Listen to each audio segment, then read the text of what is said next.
জানাইলে তুমি কত ঘরে দিলে ঠাঁই, দূর কে করিলে নিকট বন্ধু, পর কে করিলে ভাই।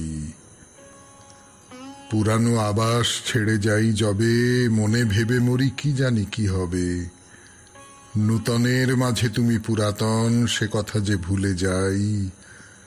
দূর কে করিলে নিকট বন্ধু, পর কে করিলে ভাই। জীবনে মরণে নিখিল ভুবনে, যখনই যেখানে লবে, চিরজনমের পরিচিত ওহে, তুমি চিনাবে সবে। তোমারে জানিলে নাহি কেহ পর, নাহি কোনো মানা নাহি কোনো ডর। সবারে মিলায়ে তুমি জাগিতেছ, দেখা যেন সদা পাই। দূর কে করিলে নিকট বন্ধু, পর কে করিলে ভাই। সৌমিত্র বসুর এই গীতাঞ্জলির কবিতা পাঠ দিয়ে শুরু হলো আজকে শরণাগত 92.7 বিগ এফএম-এ।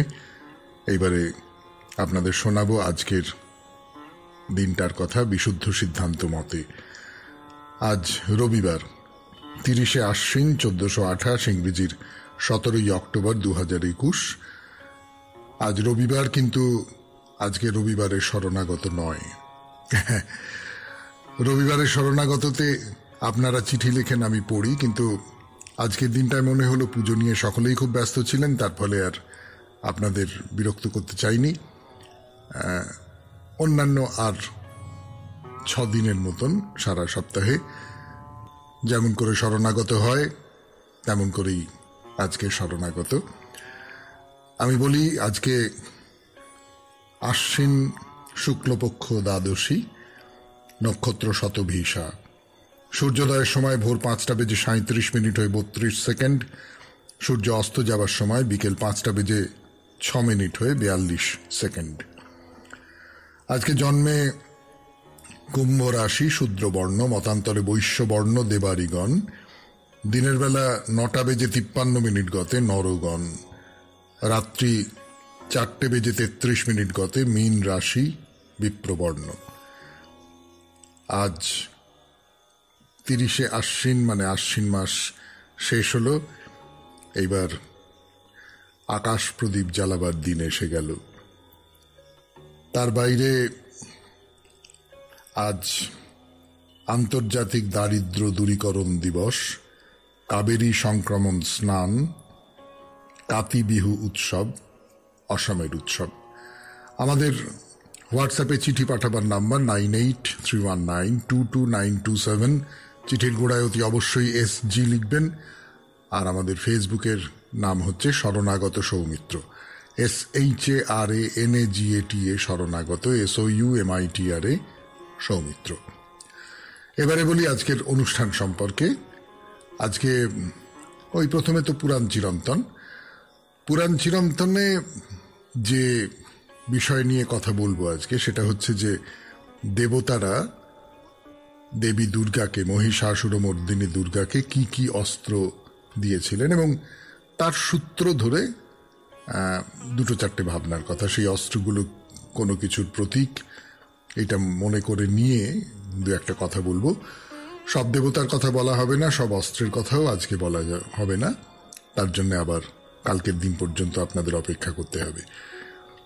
তারপর গীতার আলোচনা। গীতার আলোচনায় আমরা নানান রকমের কথাবার্তা বলছিলাম যজ্ঞ শব্দটার মানে, বলছিলাম যে নিজের কথা না ভেবে কাজ করার, কর্ম করে যাওয়ার যে কথা, সেই সমস্ত আলোচনা হচ্ছিল। তারপরে ঠনঠনিয়া কালীবাড়ির ইতিহাস এবং ঠনঠনিয়া কালীবাড়ির যে মূর্তি, তার যে পরিবেশ, সেই সমস্ত নিয়ে আপনাদের সঙ্গে কথা হবে আমার। চিঠিপত্রের উত্তর এবং শেষে বাইরে দূরেতে আমরা এখন অমরনাথে যাচ্ছি, গিয়ে পৌঁছেছি সেই অমরনাথের বিবরণ। 92.7 বিগ এফএম-এ শরণাগত অনুষ্ঠানে এইবার সৌমিত্র বসু একটু আড়ালে যাচ্ছে, সামনে আসছে গান, গানের পর পুরাণ চিরন্তন। 92.7 বিগ এফএম-এ শরণাগত শুনছেন আপনারা। শুরু হচ্ছে পুরাণ চিরন্তন। দেবী দুর্গাকে নিয়ে নানা কথা হয়েছে এর মধ্যে। দেবীর নানান রূপের কথা, সতী, পার্বতী, দুর্গা, তাই নিয়ে তত্ত্ব, তাই নিয়ে গল্প। এইবারে যে বিষয়টা নিয়ে আলোচনা করব বলে আপনাদের বলেছিলাম, সেখানে তত্ত্ব আর গল্প একসঙ্গে মিশে গেছে। এই কথাটা বলা হয়েছিল যে দেবতাদের সম্মিলিত শক্তি বা তেজের মধ্যে দিয়ে জন্ম নিলেন মা দুর্গা। ফলে মা দুর্গাকে যদি শুধু নারী শক্তির প্রতীক বলে মনে করা হয়, তাহলে এটা মনে রাখতে হবে যে তার মধ্যে পুরুষের শক্তিও কিন্তু মিশে আছে। এইটা ভুলে গেলে চলবে না। আসলে আমার নিজের যেটা মনে হয়, পুরুষ নারী বলে তো আলাদা করে কিছু নয়। সমাজের যে বিভেদটা, সেই বিভেদ সম্পর্কে আমাদের সচেতন থাকা উচিত। অত্যাচারিত আর অত্যাচারিত নয় তাদের মধ্যে বিভেদ নিয়ে। সেখান থেকে পুরুষ নারীর বিভেদটা তৈরি হয়ে ওঠার একটা কারণ আছে। কিন্তু না, সেই সমস্ত বিষয় নিয়ে আলোচনা করবার জায়গা এটা নয়। আমরা বরং যে কথা নিয়ে কথা বলবো বলে ঠিক করেছিলাম সেইখানে চলে যাই, অর্থাৎ কোন দেবতা দেবীকে কোন অস্ত্র দিলেন। 92.7 বিগ এফএম এ শরণাগত শুনছেন আপনারা, শুনছেন পুরাণ চিরন্তন। আমি আছি আপনাদের সঙ্গে, আপনাদের সৌমিত্র বসু। আপনাদের 92.7 বিগ এফএম এ শরণাগত অনুষ্ঠানে যে কে কি অস্ত্র দিলেন মা দুর্গাকে, তার থেকে বুঝতে পারা যাবে এই যুদ্ধ কিসের যুদ্ধ। মা দুর্গা কোন কোন দিক থেকে অসুরকে হারাতে চাইছেন। অস্ত্রগুলো বুঝিয়ে দেবে এ কেবলমাত্র একজন অসুরের সঙ্গে একজন বীরাঙ্গনার যুদ্ধ নয়। এই যুদ্ধের তাৎপর্য তার চেয়ে অনেক বেশি গভীর। প্রথমেই বলি শিবের কথা। শিব তার ত্রিশূল তুলে দিলেন মা দুর্গার হাতে। আমরা তো জানি শিবের প্রধান পরিচয় তার ত্রিশূল। ত্রিশূল, তিনটে শূল। তিন শব্দটা পৃথিবীর নানা শাস্ত্রে, তার মধ্যে হিন্দু শাস্ত্র তো বটেই, খুব একেবারে তাৎপর্যপূর্ণ হয়ে এসেছে। ত্রিশূলের তিনটে শূলকে বলা হয় সত্য, রজ আর তমর প্রতীক। কখনো বলা হয় সৃষ্টি, স্থিতি আর লয়ের প্রতীক। তার মানে কখনো তা মানুষের নানান রকম গুণের বা ভাবের বা স্বভাবের প্রতীক, কখনো সে অনাদি অনন্ত সময়ের প্রতীক। ত্রিশূলের মাধ্যমে বুঝতেই পাচ্ছেন দেবীকে সকল গুণের অধিষ্ঠাত্রী করে তোলা হলো, সমস্ত সময়ের প্রভু করে তোলা হলো তাকে। তাই দিয়ে তিনি কি করবেন? যাকে আমরা গুণহীন বলি, বা যদি বলি যে সময়ের যে অনন্ত প্রবাহ, সৃষ্টি, স্থিতি, লয়ের, তাকে যে অসুর অস্বীকার করতে চায় তাকে হত্যা করবেন। এরপরে বিষ্ণু, তিনি দিলেন সুদর্শন চক্র। এই চক্র ত্রিশূলের মতো বিষ্ণুর অভিজ্ঞান বা চিহ্ন। শাস্ত্রে বলা হয়েছে সুদর্শন চক্র হলো ব্রহ্মাণ্ডের প্রতীক। দেবীকে তা দেওয়া হলো মানে দেবীকে এই ব্রহ্মাণ্ডের অধিকার দেওয়া হলো। তিনি থাকবেন এই ব্রহ্মাণ্ডের মাঝখানটিতে। জলদেবতা বরুণ তাকে দিলেন শঙ্খ। শঙ্খ পাওয়া যায় জলের তলায়, সেদিক থেকে বলতে গেলে বরুণ দেব তার অধিকারের জিনিসই দিয়েছেন। কিন্তু শঙ্খের অন্য কিছু তাৎপর্য আছে, তার কথা আপনাদের মনে করিয়ে দিতে চাই।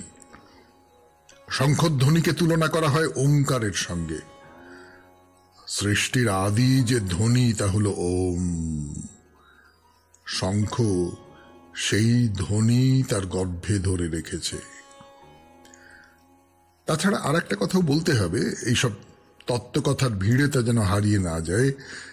যে কোনো মঙ্গল অনুষ্ঠানে শঙ্খ বাজাতেই হয়, তাকে অনন্তের সঙ্গে যুক্ত করে দেবার জন্যে। যুদ্ধের শুরুতেই শঙ্খধ্বনি করা হতো। দেবীকে অগ্নি দিয়েছিলেন অগ্নিদেব নিজে। অগ্নির ব্যঞ্জনা তো নিশ্চয়ই বলে দিতে হবে না, সে যে কোনো পাপকে দগ্ধ করে দেয়। দেবতার পুজোতে অগ্নি লাগবেই লাগবে, আপনারা জানেন। অগ্নি সবকিছুকে শুদ্ধ করে তোলে। পবন বা বায়ু দিলেন তীর ধনুক, যে ধনুকে তীর রোপণ করে ছুঁড়লে তা পলকের মধ্যে বহু দূরের লক্ষ্যে পৌঁছে যেতে পারে। ওই বায়ুরই মতো গতি আর শক্তি, এ দুয়ের মেলবন্ধন হয়েছে দেবতাদের এই সব অস্ত্রের মধ্যে দিয়ে। আরো অস্ত্রের কথা আছে, আরো দেবতার কথা আছে, বলবো, কিন্তু আজকে আর নয়। আগামীকাল 92.7 বিগ এফএম এ শরণাগত অনুষ্ঠানে। এখন আমরা চলে যাব গীতার আলোচনায় গানের পর। সৌমিত্র বসু শুরু করছে তার কথা। 92.7 বিগ এফএম এ শরণাগত অনুষ্ঠান শুনছেন, গীতার আলোচনা। একটা মজার উদাহরণ উঠে পড়েছিল আগের দিনে। একজন মানুষ, তিনি কোনো কিছু ফলের আকাঙ্ক্ষা না করে তার কর্তব্য কর্ম করে যাচ্ছেন। যেমন বিশ্বভারতীর সেই মাস্টারমশাইয়ের কথা বলছিলাম, কিংবা এরকম অনেক উদাহরণ দেওয়া যাবে।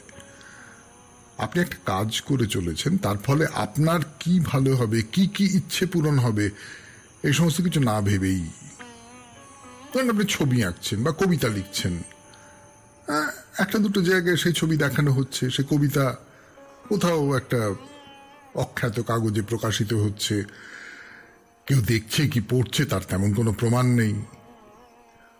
হঠাৎ আপনি অজানা জায়গা থেকে একটা চিঠি পেলেন। আপনার ছবি, আপনার কবিতা তার জীবনকে একটা অন্য মানে দিয়েছে। কেমন লাগে? ফিরে আসছি গানের পর 92.7 বিগ এফএম এ শরণাগত অনুষ্ঠানে। এখন গীতার কথা বলছে আপনাদের সৌমিত্র বসু। সৌমিত্র বসু 92.7 বিগ এফএম এ। বলতে বলতে মনে পড়ল গতকালের একটা চিঠির কথা। তিনি লিখছেন যে শরণাগত তাকে প্রায় বেঁচে থাকার পথের সন্ধান দিয়েছে। এই ধরনের চিঠি পড়লে কি মনে হয় তখন? এমন করে যে কেউ ভাবতে পারেন আমার এই সমস্ত তুচ্ছ বকবকানি শুনে, সত্যি বলছি, এ তো কখনো কল্পনাতেও আনতে পারিনি। কিন্তু কালকে বলে নয়, এমন চিঠি তো মাঝে মাঝে পাই। তখন এত অদ্ভুত একটা সুখ হয়, একটা একটা একটা একটা পরিপূর্ণতার বোধ। মনে হয় যা আমার প্রাপ্য নয় তাকেও মাথার উপরে অমৃত বর্ষণের মতো করে ঢেলে দিল। কথাটা বলে ফেললাম, একেবারেই ব্যক্তিগত অনুভূতির কথা। এবার আবার গীতার ব্যাখ্যায় ফিরে যাই। মধুসূদন দত্ত নন, তিনি অন্য এক মধুসূদন, অনেক প্রাচীন যুগের ব্যাখ্যাকার। তিনি গীতার ব্যাখ্যা করতে গিয়ে একটা চমৎকার উদাহরণ দিয়েছেন। বলছেন, লোকে ফলের আকাঙ্ক্ষা করে আম গাছ পোঁতে, কিন্তু গাছের ছায়া আর মুকুলের সুগন্ধ সে তো আকাঙ্ক্ষা না করেই পায়। তো সেই কথার সূত্র ধরে আমি বলি, আপনি আম গাছ পুঁতলেন, সে কোনো ফলের আকাঙ্ক্ষা থেকে নয়, অন্য অনেক মানুষ খাবে, আনন্দ পাবে, ক্ষুধার নিবৃত্তি হবে, এইসব ভাবনা থেকে। কিন্তু সেই গাছ আপনাকে ছায়া দিল, মুকুলের সুগন্ধ দিল, সে তো আপনা থেকেই দিল। আমরা সবাই জানি যে জীবন এই রকম করে যা চাননি তাও দুহাত ভরে দিয়ে দেয়, একেবারে অভাবিতভাবে দিয়ে দেয়। আবার ফিরে আসি যজ্ঞের কথায়। যজ্ঞ ব্যাপারটা আদতে কি? যজ্ঞের মধ্যে দিয়ে আমরা দেবতাকে আহুতি দিই যাতে তারা সন্তুষ্ট হন। আগুনে আমরা ঘি ফেলে দিই, আহুতি ফেলে দিই, আগুনে ভর করে ধোঁয়া হয়ে সে আকাশে দেবতাদের কাছে চলে যায়। শুনেছি যতদূর পর্যন্ত সেই যজ্ঞের ধোঁয়া যায় ততদূর পর্যন্ত দেবতারা মানুষের মঙ্গল করেন। তাহলে দেখুন, শুধু আমার বা আমার পছন্দ মতো লোকেদের মঙ্গলের জন্য এই যজ্ঞ করা হচ্ছে না, করা হচ্ছে অনির্দিষ্ট বহু সংখ্যক মানুষের জন্য, যাদের আমি চিনি না। গীতায় বলছে, এই যে দেবতার জন্য নির্দিষ্ট যে হবি, তা যদি তুমি নিজে গ্রহণ করো তাহলে তুমি দেবতার ধন অপহরণ করলে, তুমি দেবশাপহারী হলে।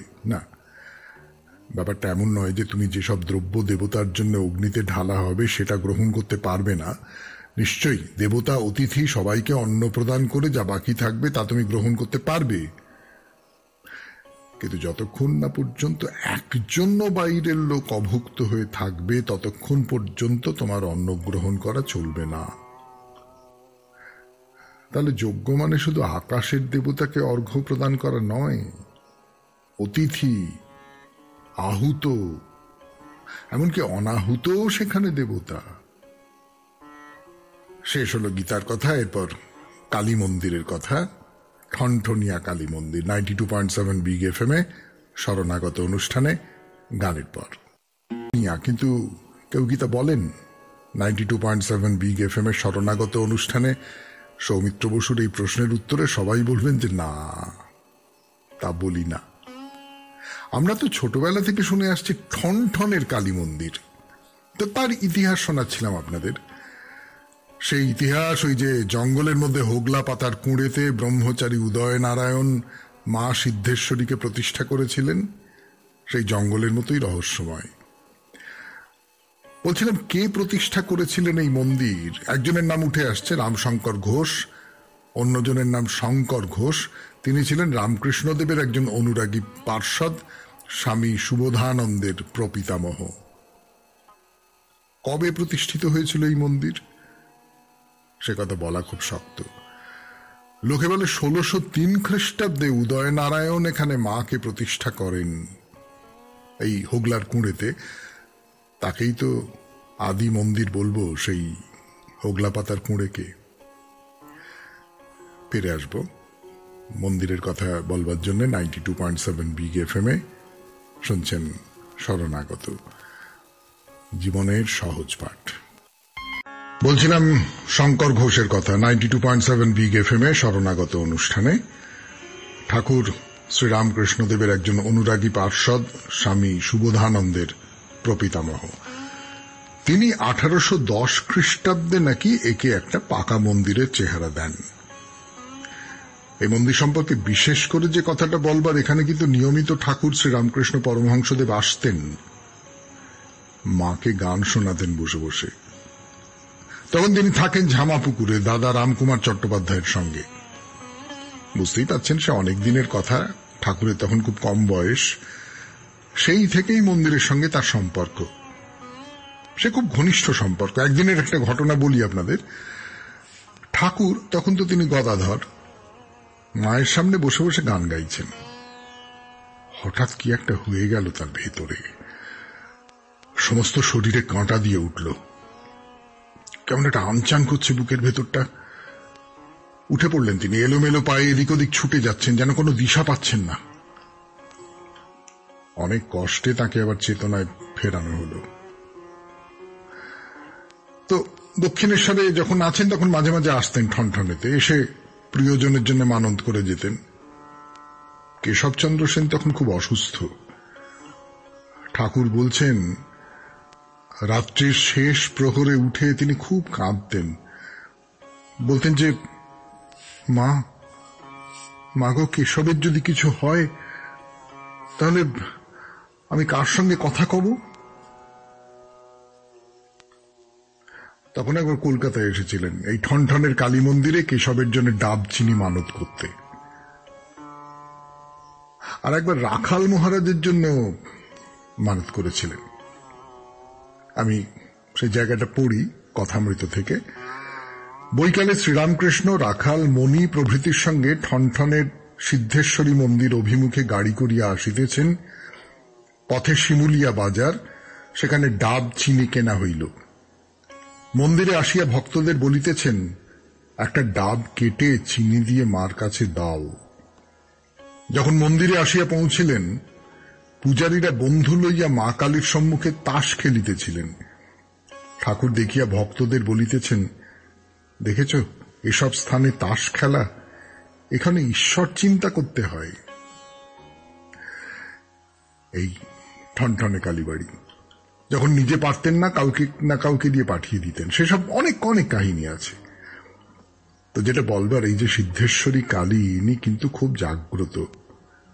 আজও পর্যন্ত দলে দলে মানুষ তাকে প্রণাম করতে আসেন, পুজো দিতে আসেন, আশ্রয় পেতে আসেন।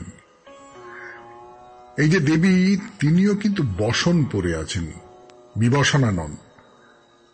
রাশি রাশি কালো চুল কোমর ছাড়িয়ে নেমে এসেছে। বিগ্রহের বাঁদিকে মাথা রেখে শুয়ে আছেন শিব। বিগ্রহটি মাঝারি আকারের, চতুর্ভুজা, মাথায় রূপোর মুকুট। চোখ দুটোর দিকে তাকালে মনে খুব শান্তি আসে। এই মন্দিরের সঙ্গে আছে পুষ্পেশ্বর শিবের মন্দির। সে মন্দির তৈরি হয়েছিল 1213 বঙ্গাব্দে। অন্তত পুষ্পেশ্বর শিবের মন্দিরে উৎকীর্ণ লিপিতে সেই কথাই বলা আছে। ঠনঠনাতে খুব বড় উৎসব হয় কালী পুজোর দিন। সেই উৎসবের কথা বলবো, কিন্তু আজকে নয়।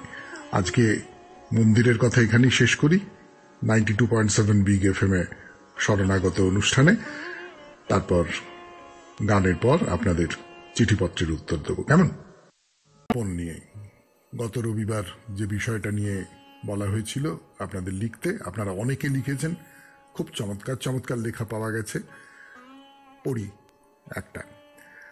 তর্পণের উদ্দেশ্য পিতৃপুরুষ ও সমস্ত জগৎকে জল ও খাদ্য নিবেদন করা।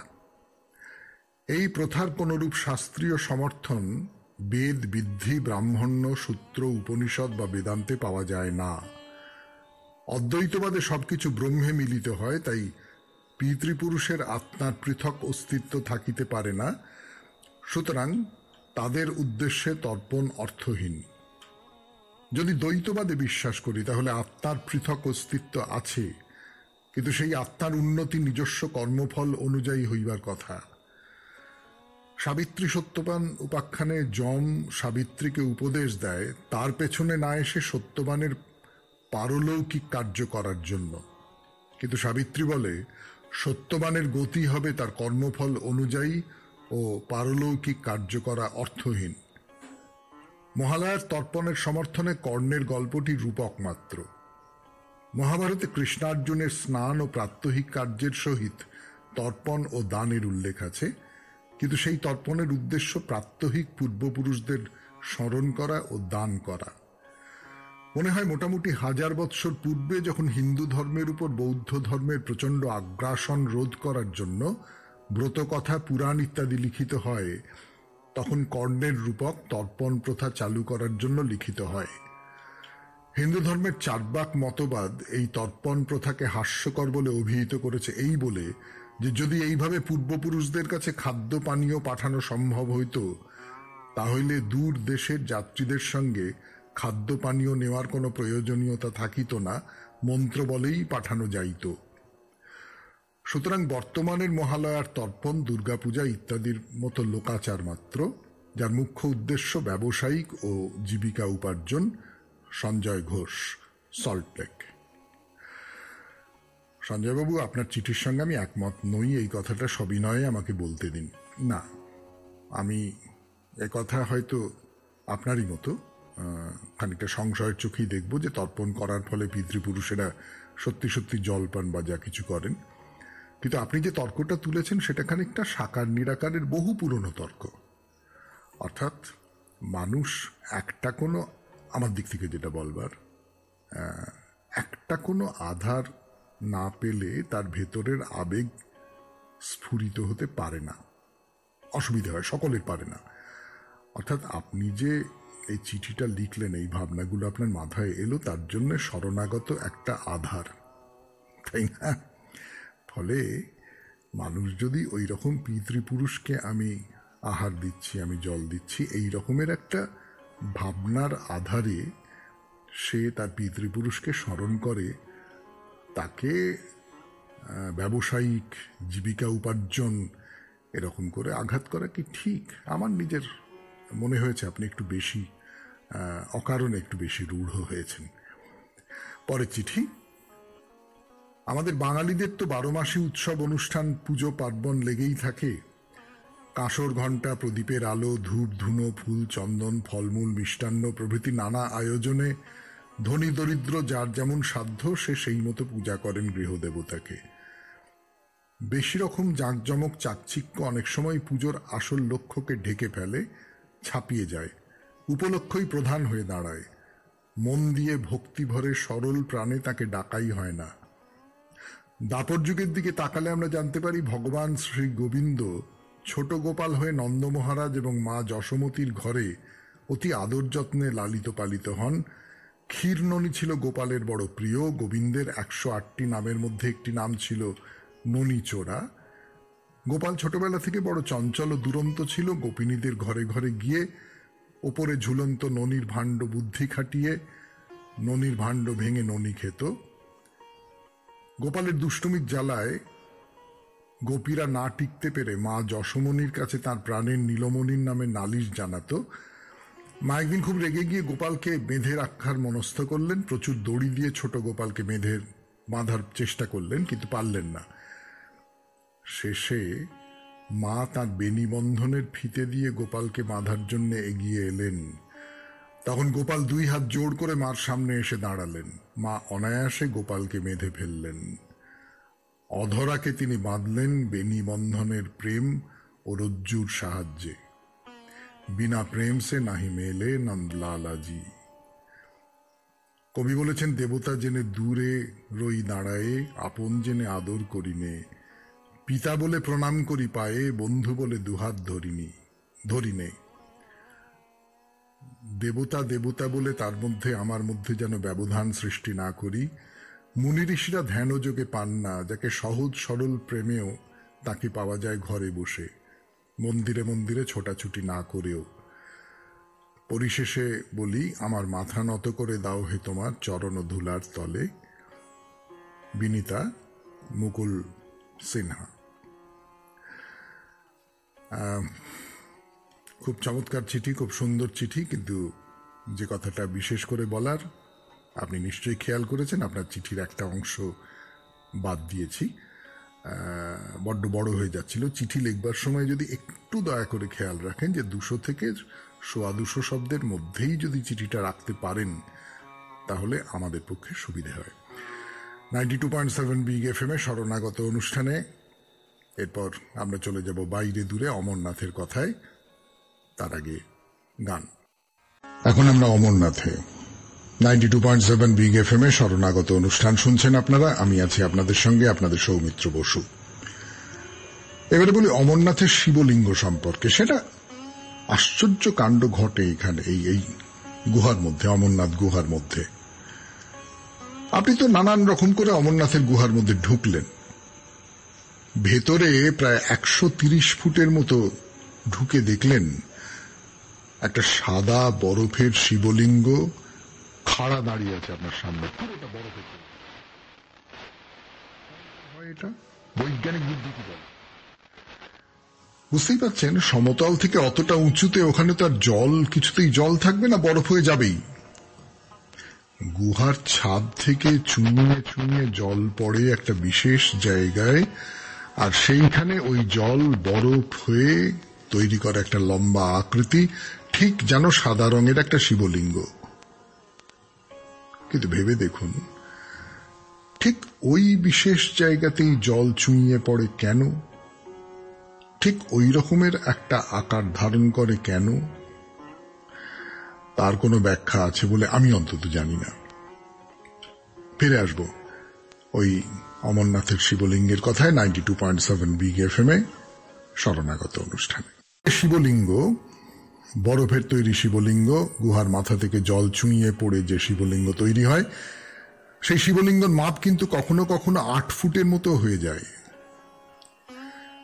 এইটাই আমি ভেবে দেখতে বলছি যে পাহাড়ের একটা বিশেষ অংশ দিয়ে চুইয়ে চুইয়ে পড়ছে জল, সে গুহার একটা বিশেষ জায়গাতেই বরফের অমন একটা স্তূপ তৈরি করছে, প্রতি বছর মোটামুটি একই রকম দেখতে। এটা বেশ আশ্চর্য মনে হয় না?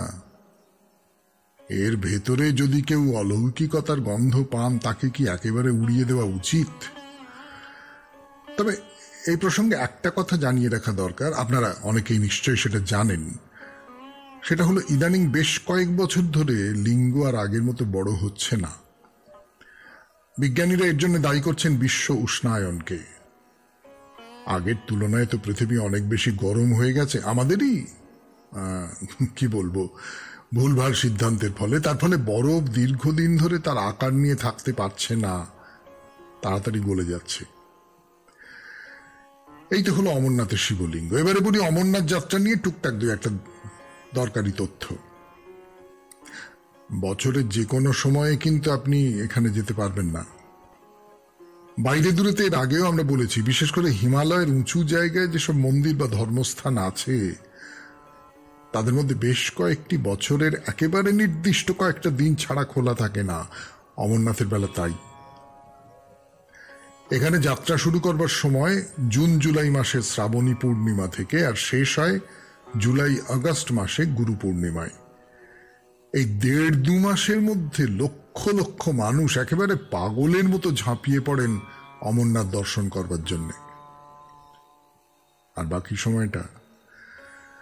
বাকি সময়টা আমার আপনার মতো সাধারণ মানুষের সেখানে প্রবেশ নিষেধ, প্রকৃতি বারণ করে রেখেছেন। সেই সারা বছর অমরনাথ বরফের কনকনে চাদরে মুখ ঢেকে ঘুমিয়ে থাকেন। আচ্ছা, হঠাৎ মনে হলো একটা কথা বলি। এই যে তীর্থযাত্রার কথা বলা হচ্ছে, কতদিন আগে থেকে অমরনাথের দিকে তীর্থযাত্রীরা চলেছেন? কতদিন আগে থেকে অমরনাথ পুজো পাচ্ছেন? বলি আপনাদের, যীশুখ্রিস্ট জন্মাবার 300 বছর আগে নাকি কোনো এক রাজা, কিংবদন্তির রাজা, তার রাজত্বের কথা আমি অন্তত জানতে পারিনি, তিনি কোনো এক বরফের শিবলিঙ্গে পুজো দিতেন। বরফের শিবলিঙ্গে খুব সঙ্গত কারণেই মনে হয় এই যে রাজা, তিনি হয়তো অমরনাথ দর্শন করেছিলেন। অমরনাথের গুহায় আছে একটি ত্রিশূল।